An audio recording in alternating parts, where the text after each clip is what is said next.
Hey guys, how's it going? Welcome to my video. So I bought a Chinese diesel heater. That's what they call it. And the first thing that came up when I was planning to install it was, how big are the holes that I need to drill? Like that was my biggest concern.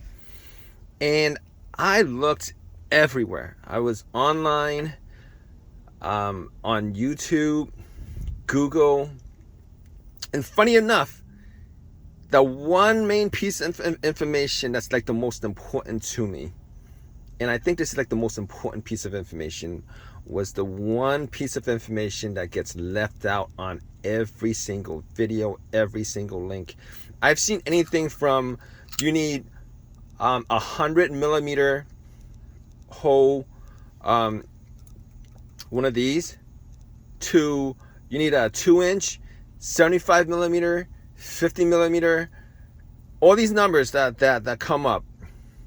And I'm like, how am I not able to find the size that I need to drill these holes? Because that's like the most important part as far as I'm concerned. You have drill bits, but you're gonna need a hole saw, right?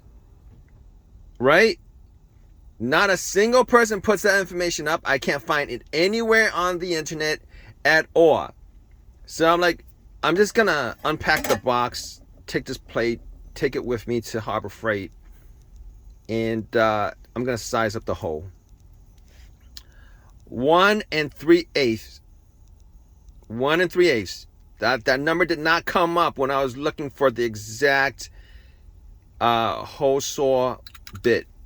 But if you guys are looking for this information, this is the information that you're looking at. 1 3/8. All right, take care, guys.